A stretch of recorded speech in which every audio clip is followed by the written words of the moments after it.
Tanggal 24 Juli hari ke-206.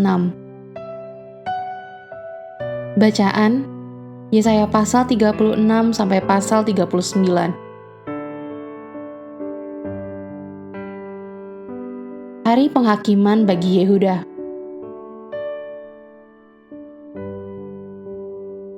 Garis besar,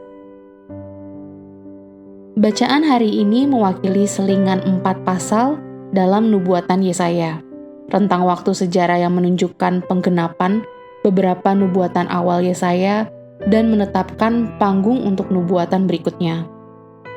Fokus utamanya adalah Raja Hizkia yang saleh dan mungkin reformator utama Yehuda. Sebagai pria yang selalu berdoa dan memiliki prinsip, Hizkia dapat melihat bahwa Tuhan akan menghancurkan 185.000 penyerbu Asyur dan memperpanjang hidupnya sendiri selama 15 tahun. Tetapi karena menanggapi dengan kebanggaan yang bodoh kepada utusan Babilonia, Hizkia menutup nasib bangsanya.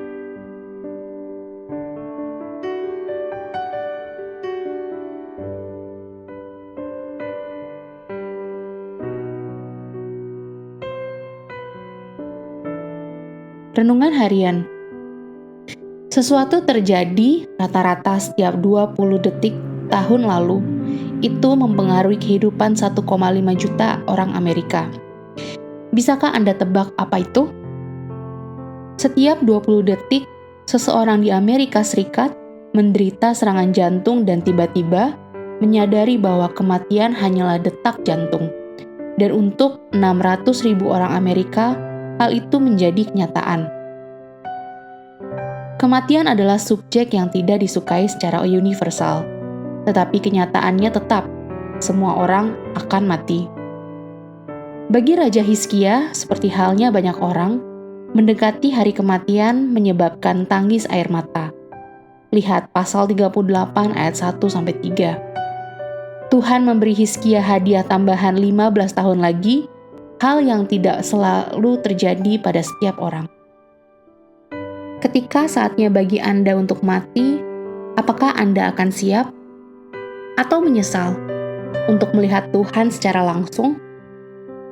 Temukan kolom obituari di koran Anda hari ini dan berpura-puralah sejenak bahwa nama Anda ada di sana. Kemudian, bicaralah kepada Tuhan tentang bagaimana Anda ingin menghabiskan sisa hari-hari Anda.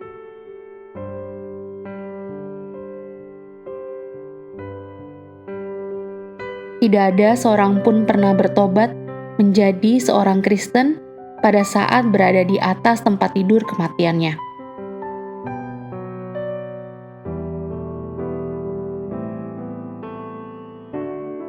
Pendalaman.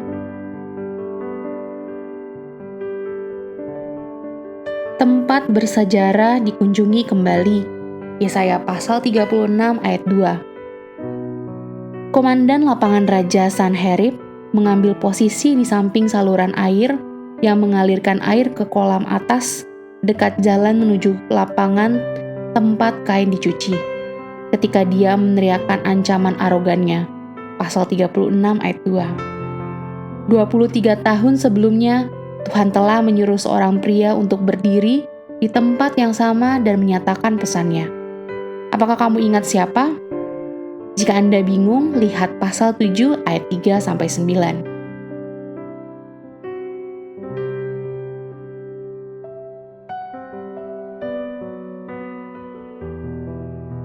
Akar baru untuk buah baru. Yesaya pasal 37 ayat 31-32. Mengambil akar dan menghasilkan buah adalah berita besar bagi suatu bangsa yang dalam pasal 5 ayat 1-7 telah digambarkan sebagai kebun anggur yang tidak membuahkan hasil. Pohon anggur utama tumbuh dari tanah nubuatan ini. Dari sulur itu tumbuh satu-satunya buah yang berharga. Lihat Yohanes pasal 15 ayat 5 untuk spesifikasinya. Amin. Tuhan Yesus memberkati.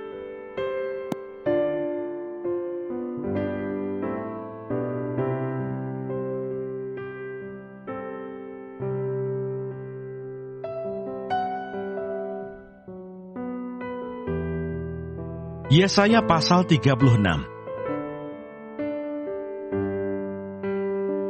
Yesaya dalam zaman Raja Hizkia. Yerusalem dikepung oleh Sanherib. Maka dalam tahun ke-14 zaman Raja Hizkia, majulah Sanherib Raja Asyur, menyerang segala kota berkubu negeri Yehuda, lalu merebutnya. Raja Asyur mengutus juru minuman agung dari Lakis ke Yerusalem kepada Raja Hizkia, disertai suatu tentara yang besar. Ia mengambil tempat dekat saluran kolam atas di jalan raya, pada padang tukang penatu. Keluarlah mendapatkan dia, Eliakim bin Hilkia, kepala istana, dan Sebna, panitera negara, serta Yoah bin Asaf, bendahara negara. Lalu berkatalah juru minuman agung kepada mereka, "Baiklah, katakan kepada Hizkia, beginilah kata Raja Agung, Raja Asyur, kepercayaan macam apakah yang kau pegang ini? Kau kira bahwa hanya ucapan bibir saja dapat merupakan bencana dan kekuatan untuk perang? Sekarang kepada siapa engkau berharap? Maka engkau memberontak terhadap aku. Sesungguhnya, engkau berharap kepada tongkat bambu yang patah terkulai itu, yaitu Mesir, yang akan menusuk dan menembus tangan orang yang bertopang kepadanya. Begitulah keadaan Firaun, Raja Mesir, bagi semua orang yang berharap kepadanya. Dan apabila engkau berkata kepadaku, kami berharap kepada Tuhan Allah kami, bukankah dia itu yang bukit-bukit pengorbanannya dan mesbah-mesbahnya telah dijauhkan oleh Hizkia sambil berkata kepada Yehuda dan Yerusalem, di depan mesbah inilah kamu harus sujud menyembah. Maka sekarang baiklah bertaruh dengan tuanku Raja Asyur. Aku akan memberikan 2.000 ekor kuda kepadamu, jika engkau sanggup memberikan dari pihakmu orang-orang yang mengendarainya. Bagaimanakah mungkin engkau memukul mundur satu orang perwira tuanku yang paling kecil? Padahal engkau berharap kepada Mesir dalam hal kereta dan orang-orang berkuda. Sekarang pun adakah di luar kehendak Tuhan aku maju melawan negeri ini untuk memusnahkannya? Tuhan telah berfirman kepadaku, majulah menyerang negeri itu dan musnahkanlah itu. Lalu berkatalah Eliakim, Sebna, dan Yoah kepada juru minuman agung, silakan berbicara dalam bahasa Aram kepada hamba-hambamu ini, sebab kami mengerti.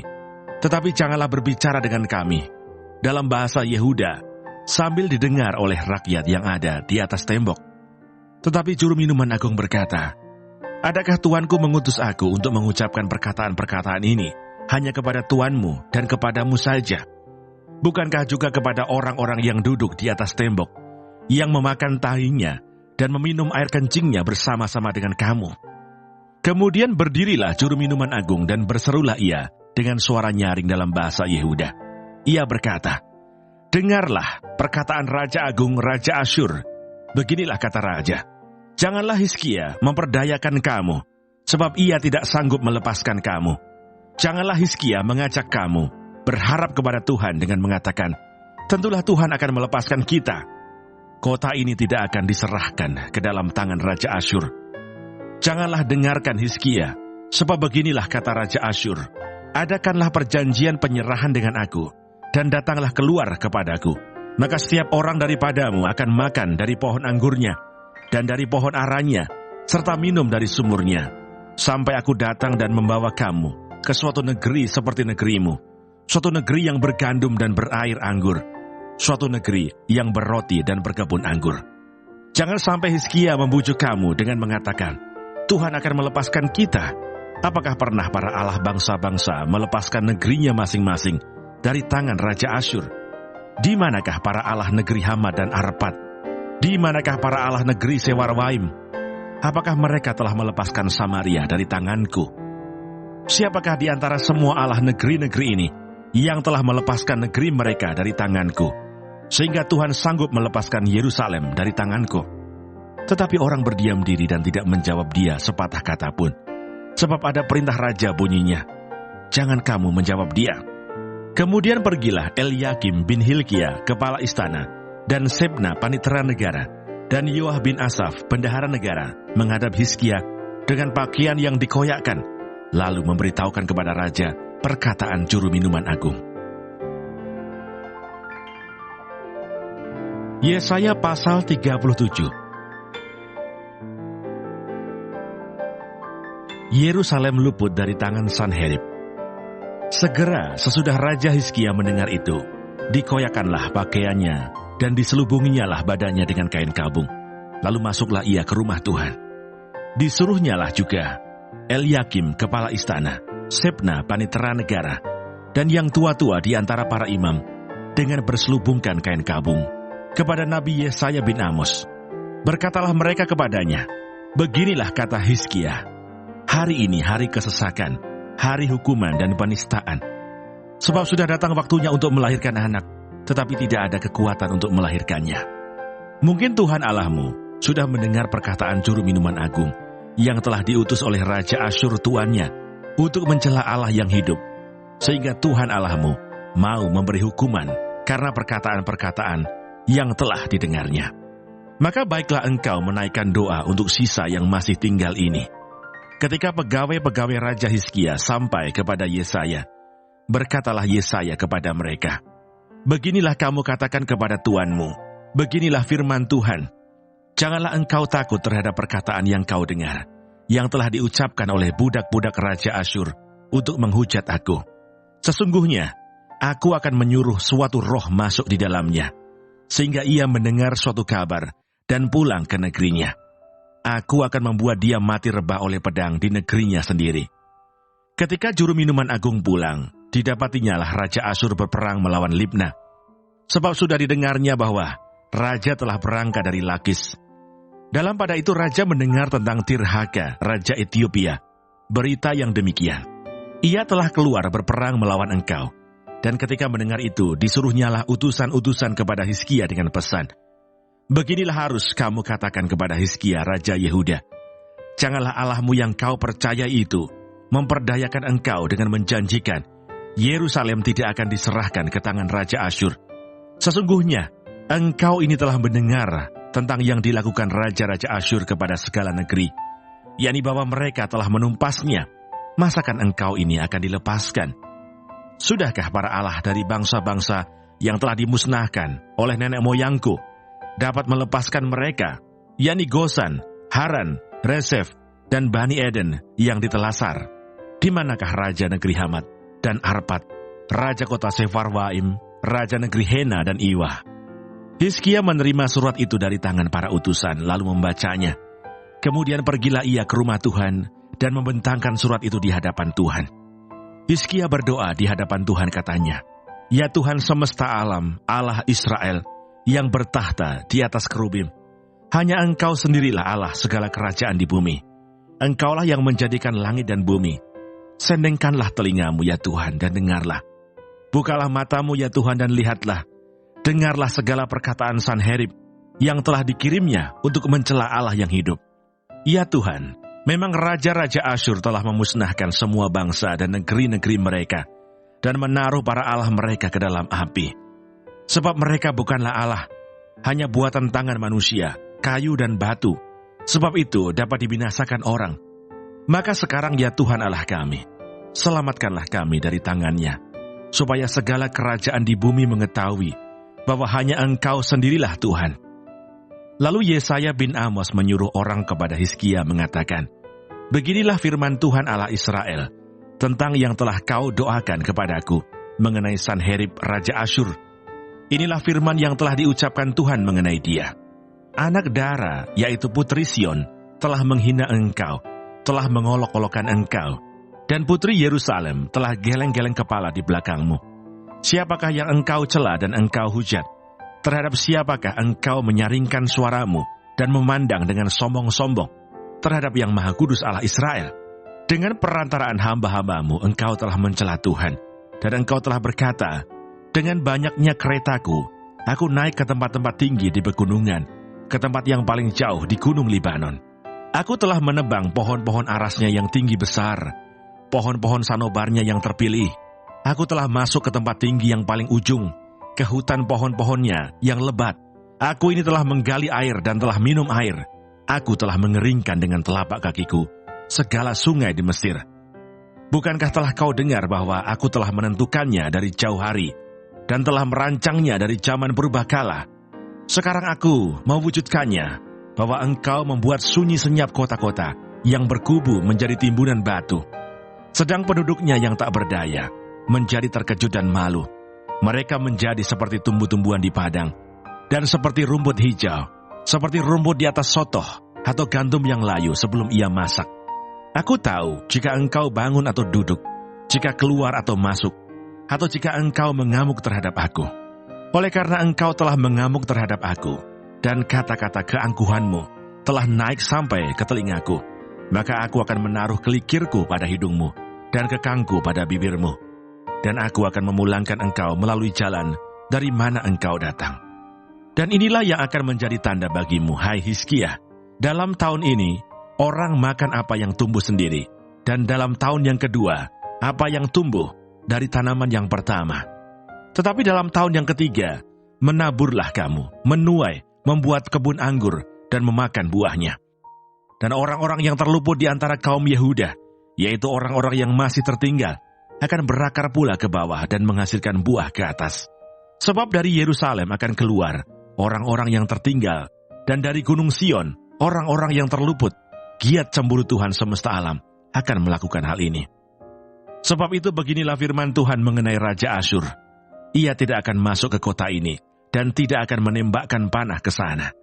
Juga ia tidak akan mendatanginya dengan perisai, dan tidak akan menimbun tanah menjadi tembok untuk mengepungnya. Melalui jalan dari mana ia datang, ia akan pulang. Tetapi ke kota ini, ia tidak akan masuk. Demikianlah firman Tuhan. Dan aku akan memagari kota ini untuk menyelamatkannya. Oleh karena aku dan oleh karena Daud hamba-Ku. Keluarlah malaikat Tuhan, lalu dibunuhnyalah 185.000 orang di dalam perkemahan Asyur. Keesokan harinya pagi-pagi tampaklah semuanya bangkai orang-orang mati belaka. Sebab itu berangkatlah Sanherib, Raja Asyur dan pulang.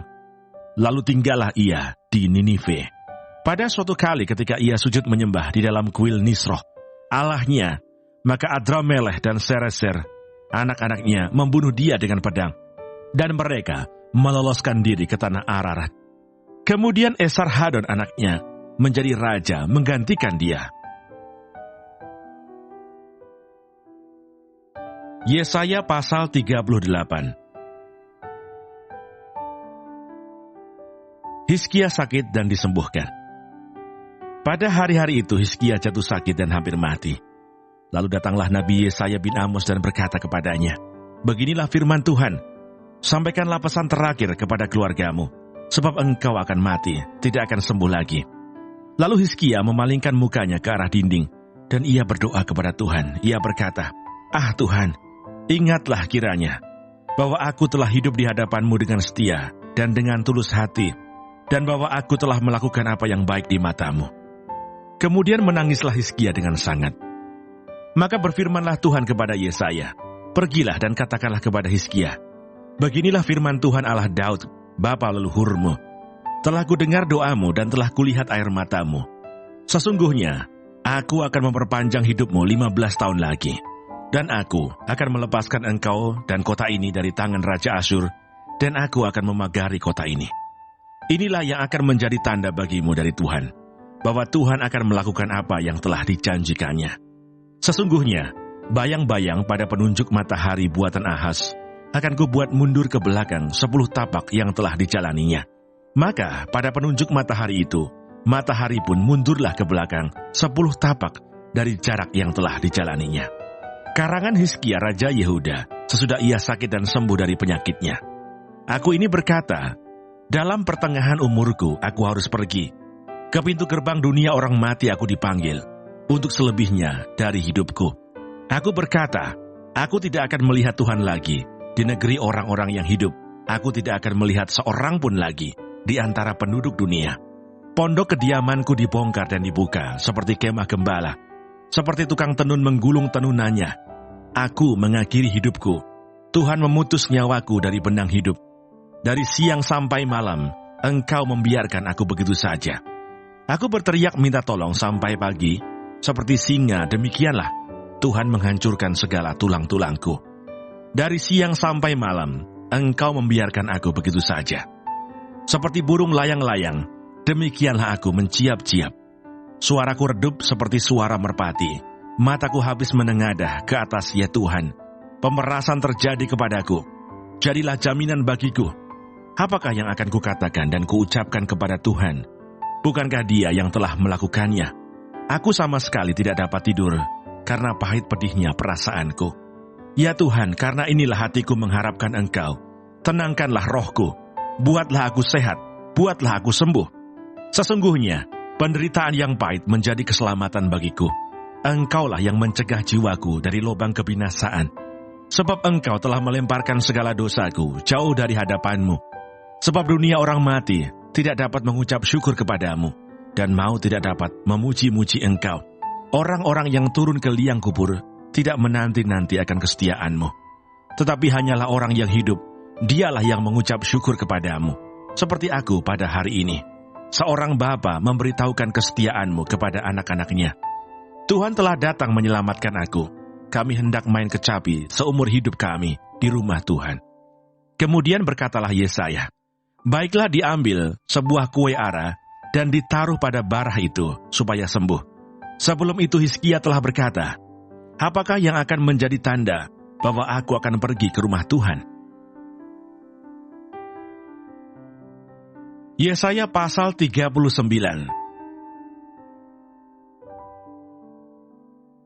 Hizkia dan para utusan dari Babel. Pada waktu itu Merodah Baladan bin Baladan, Raja Babel, menyuruh orang membawa surat dan pemberian kepada Hizkia, sebab telah didengarnya bahwa Hizkia sakit hatinya dan sudah kuat kembali. Hizkia bersukacita atas kedatangan mereka. Lalu diperlihatkannyalah kepada mereka gedung harta bendanya, emas dan perak, rempah-rempah dan minyak yang berharga, segenap gedung persenjataannya dan segala yang terdapat dalam perbendaharaannya. Tidak ada barang yang tidak diperlihatkan Hizkia kepada mereka di istananya dan di seluruh daerah kekuasaannya. Kemudian datanglah Nabi Yesaya kepada Raja Hizkia dan bertanya kepadanya, apakah yang telah dikatakan orang-orang ini dan dari manakah mereka datang? Jawab Hizkia, mereka datang dari negeri yang jauh, dari Babel. Lalu tanyanya lagi, apakah yang telah dilihat mereka di istanamu? Jawab Hizkia, semua yang ada di istanaku telah mereka lihat. Tidak ada barang yang tidak kuperlihatkan kepada mereka di perbendaharaanku. Lalu Yesaya berkata kepada Hizkia, dengarkanlah firman Tuhan semesta alam. Sesungguhnya, suatu masa akan datang bahwa segala yang ada dalam istanamu dan yang disimpan oleh nenek moyangmu sampai hari ini akan diangkut ke Babel. Tidak ada barang yang akan ditinggalkan. Demikianlah firman Tuhan. Dan dari keturunanmu yang akan kau peroleh, akan diambil orang untuk menjadi sida-sida di istana Raja Babel. Hizkia menjawab kepada Yesaya, sungguh baik firman Tuhan yang engkau ucapkan itu. Tetapi pikirnya, asal ada damai dan keamanan seumur hidupku.